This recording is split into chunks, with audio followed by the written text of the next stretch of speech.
All right, we also have Logan Metesh, an historian and writer who runs High Caliber History LLC and has worked for museums with the NRA, I can't say that word, Smithsonian Institute, and the National Park Service. He is a frequent guest on NRA TV's Curator Corner and has served as an historic arms facilitator for my series at the museums.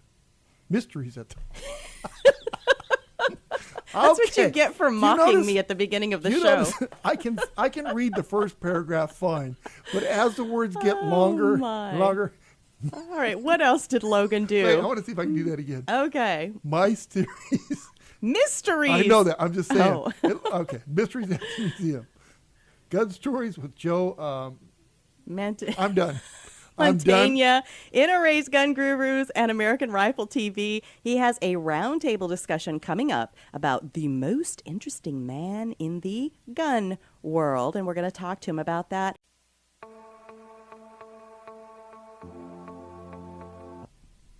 Well, we are excited to bring back our friend Logan Metesh to the show.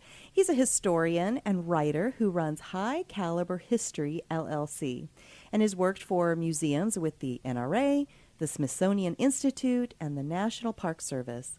He is a frequent guest on NRA TV, Mysteries at the Museum, Gun Stories with Joe Montaigne, the NRA Gun Gurus, and American Rifleman TV. Holy cow, you're a busy guy. Logan, thank you for finding the time to come and chat with us today. Are you with us? I am with you. Thanks for having me. Absolutely. So you have a roundtable discussion coming up, and I want you to tell folks where it is, when it is, but I love the name. I'm super intrigued. The most interesting man in the gun world.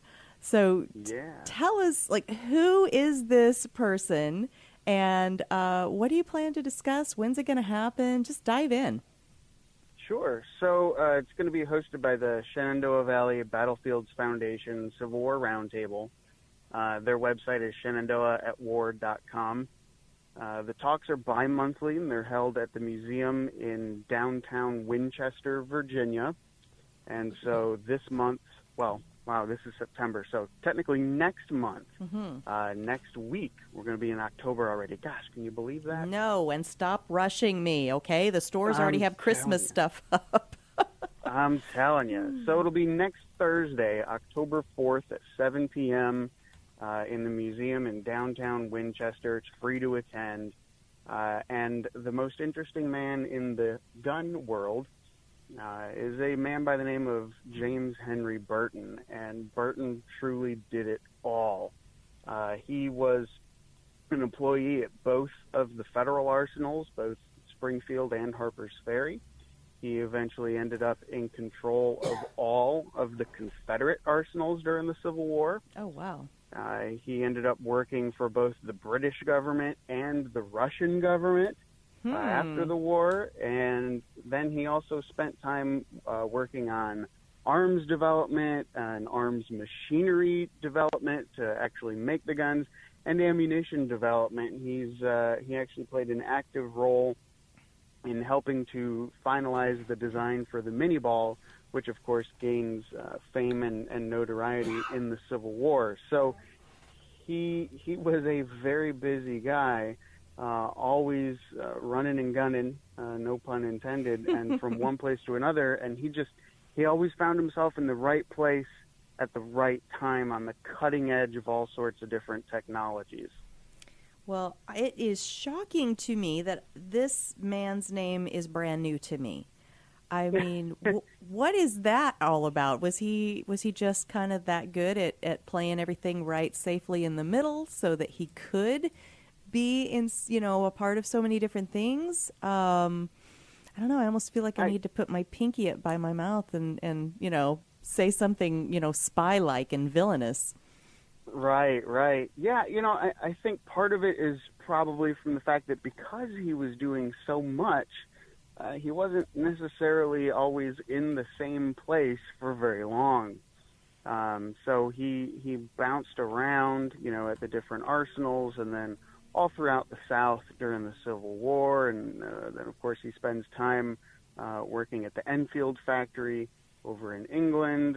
Before then, he'd spent time working for the Ames Company in Massachusetts, helping to create gun machinery that he then ended up helping install over at Enfield in England. And he just kind of did a little bit of everything but flew under the radar, because when he finally decided to take a breather and a much-needed retirement, he came back to Winchester, Virginia, and he bought a farm, and he lived out the rest of his days here. And he's buried here in Winchester, Virginia, and it's a very nondescript headstone, just, his name and his life dates. Doesn't mention anything about his tremendous accomplishments in the firearms world. And I think that's probably why he goes unnoticed. He spent his whole life and death flying under the radar. And how are you aware of him? You are a historian. You're brilliant at what you do. You're extremely well-read and well-versed, but you're a relatively young guy. Like, I don't know if you fit in that millennial age group or not, but if not, pretty dang close. And how did you discover this man and all of his, intriguing sounding exploits? Sure. Yeah. Well, to touch on the millennial thing. Yeah, I think I do fall in the millennial thing. I'll be 30 later this year. You don't sound thrilled with that. Not the millennial part, and Yeah. I guess not the 30 part either. That'll be a big change for me.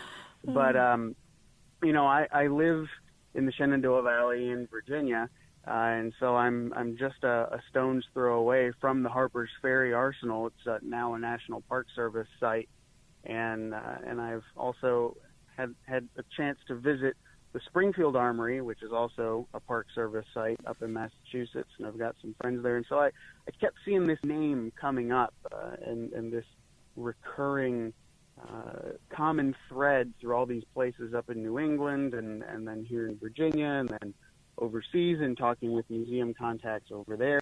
And I just started delving into it and thought to myself, my goodness, how has this man flown under the radar for such a long time?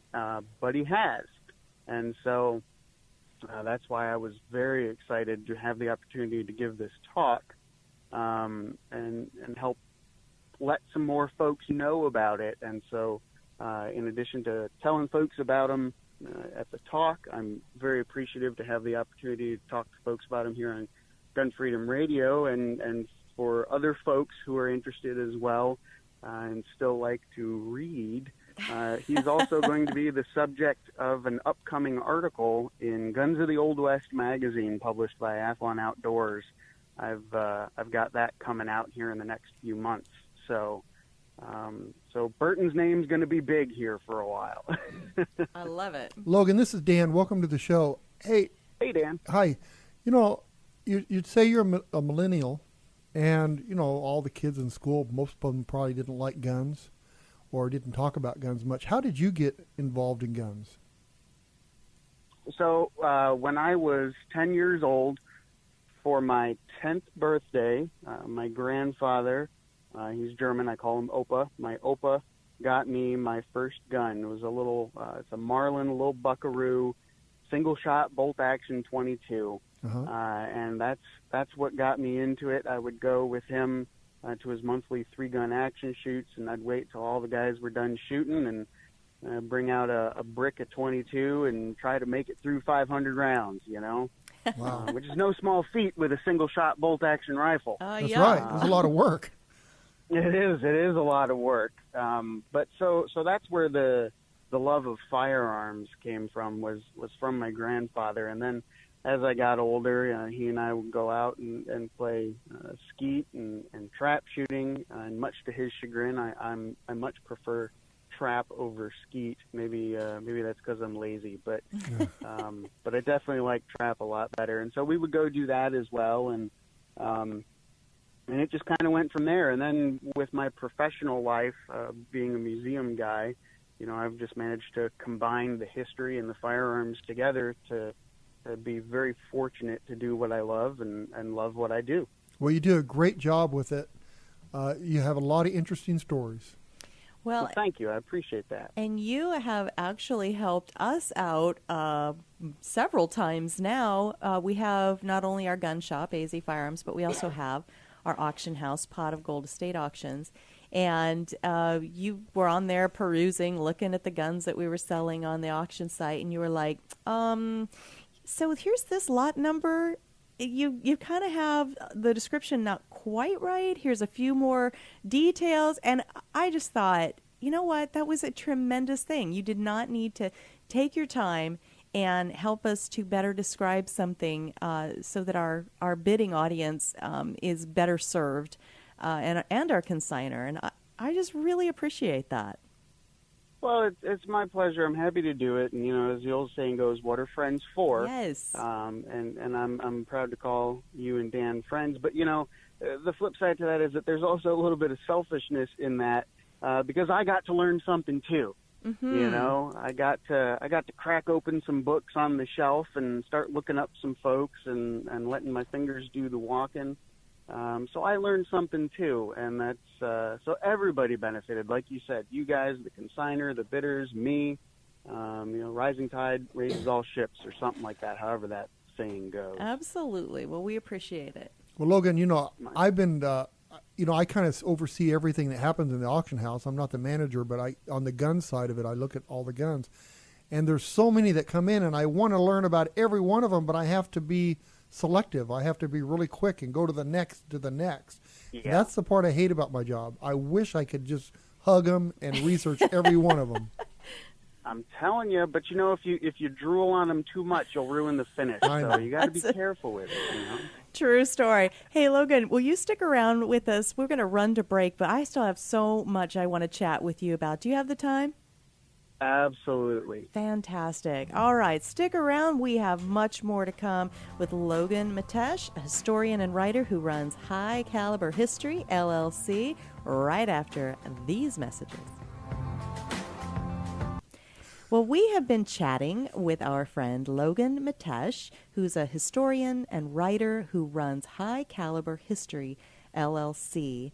And he's such an interesting guy. I mean, when you're a historian, I don't know, for me, and maybe I'm the only one that does this, but when I think of a historian, I think of like a librarian who's, been around forever, a long time, and just, has, years and years and years, decades and decades. And here's Logan, just about to turn the big 30, and he has all the knowledge and the benefits of that visual that I just put out there.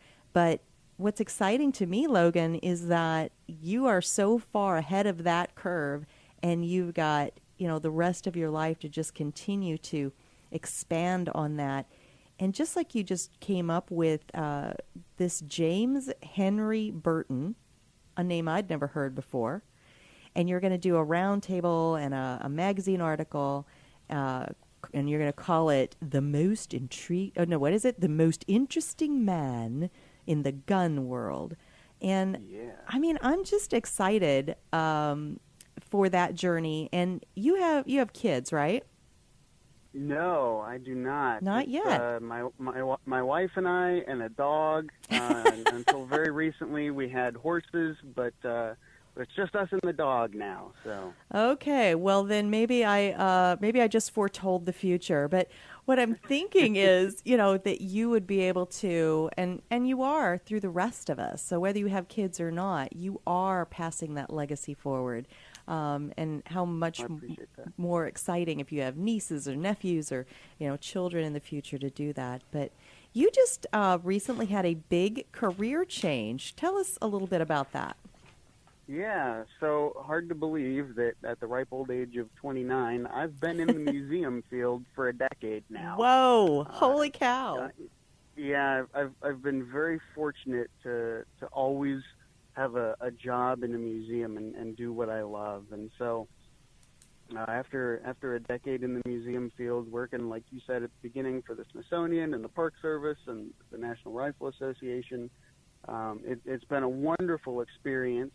But over the past 3 years or so, I've been doing different freelance writing projects and some lecturing, and so I've been working with a couple different large publishing companies, almost a dozen magazines, half a dozen online outlets, and I'm branching out, doing more writing, more lectures and talks, and museum consultation. I was meeting with some museum folks this morning, but I have officially gone out on my own. High Caliber History is no longer just a side project. I'm very excited and terrified all at the same time that I get that. High Caliber History is now a full-time job. Wow. It's very exciting, though. Well, congratulations for that. Yes, that is Thank exciting. you. I appreciate that. Well, and we've been self-employed our whole lives, so we 100% get that blend, that mixture of excitement and terror.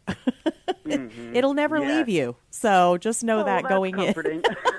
Yeah, and but if you don't do it, then it's never going to be done. I mean, we've always been able to just, let's just do it and just do it. So that's great. So I wanted to ask you, we keep harping on your age, and I hate to do that, but for me, it's exciting and it's encouraging to me that our future's in good hands. You're the exact same age as our daughter. She just turned 29. And there's been times in her life, especially because she works in the firearms world and in the auction world and that sort of thing, where her age has been maybe not a hindrance, but people would possibly look at her and try to look over her shoulder to see, well, where's mom and dad, right? Where are the people who really know what's going on here? When, in fact, I would have to ask her what's going on here because she knows her job, she's earned her job, and I know you have too. And I just wonder if your age has ever been a hindrance or a topic of conversation as you're working in these very high-level museums and organizations. Yeah, it's been a factor at times throughout my entire career. There were times working for the Park Service. I was in college and people not necessarily wanting to take it seriously, and until I open my mouth and start talking. Yes, and we have that intellectual exchange, and the same thing with the Smithsonian. They said, "Where do you work?" And I would tell them, and they said, "Oh, but you're so young." I'm like, "Well, but it's my passion." And then with the NRA, now it was great working there. My colleagues there, they were purposely wanting to bring in younger folks. So myself and the registrar, we both started on the exact same day a number of years ago, and we're the exact same age. And so they were bringing in young folks there. But so where I really noticed it, though, in the firearm aspect of the museum world, is at different gun shows and in gun shops. And you walk up to the table, and a lot of the gun guys, they don't really want to give you the time of day. You're just some young snot-nosed kid in their minds, right? And they really don't want to engage because they figure it's probably a waste of their time, until I walk over to your table and go, "Hey, is that a Spiller and Burr from the Confederate Arsenal down in such and such?" And oh, my goodness, dropping truth bombs, especially when they don't even know. Bombs. Yeah. and it was great because I mentioned that example specifically because at the Baltimore Antique Arms Show every year, it's a big one. I was there in March. I happened to be walking by a table, and I was like, "Oh my goodness, that's a Spiller and Burr! I know that frame anywhere." And so the guy was more than happy to pull it out of his case there and let me take a look at it. And just as I was finishing up drooling on that one, I looked. I'm like, "My goodness, is that a Leech and Rigdon?" And which is another Confederate piece. And he was like, "Yes, it is. How do you know what that is?" And so despite the fact that those two guns cost more than what I make in a year. Yes. And I was clearly not someone who had the money to purchase those guns. He was more than happy to pull them both out of the case, let me ogle them and fondle them and take pictures of them. And we just talked back and forth and had that free flow of knowledge that you might not otherwise have if you don't give people a chance. Absolutely. So I still have like two big burning questions for you. One is, What limitations are inherent? I mean, you're talking about limitations that your age has kind of created. What limitations are inherent in trying to retain the history of firearms in museums? Because, it's not like having Lincoln's chair. Okay, so it's a piece of furniture. There's no federal regulations involved, right? There's no political stigma attached. There's all these different things.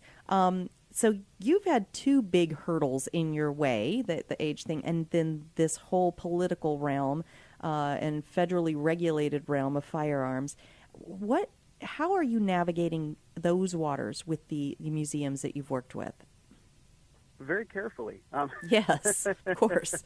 It makes you somewhat of a legal historian as well, in that, obviously you've got to keep current with all of the modern federal laws, but you've also got to navigate the waters of the historic laws, which help you understand why we've gotten to where we're at. And so, trying to understand the Gun Control Act of 1968, and the National Firearms Act in 1934, and all sorts of stuff. So the legal stuff is a big issue. And of course, the very fact that you want to display firearms in a museum, that's controversial as well, because by and large, the museum field as a whole is a very liberal, politically speaking, leaning. Yeah. Yes, and most of the employees of museums are very liberal, and there is an agenda at times that gets pushed, and sometimes you just have to push back just as hard as they're pushing on you.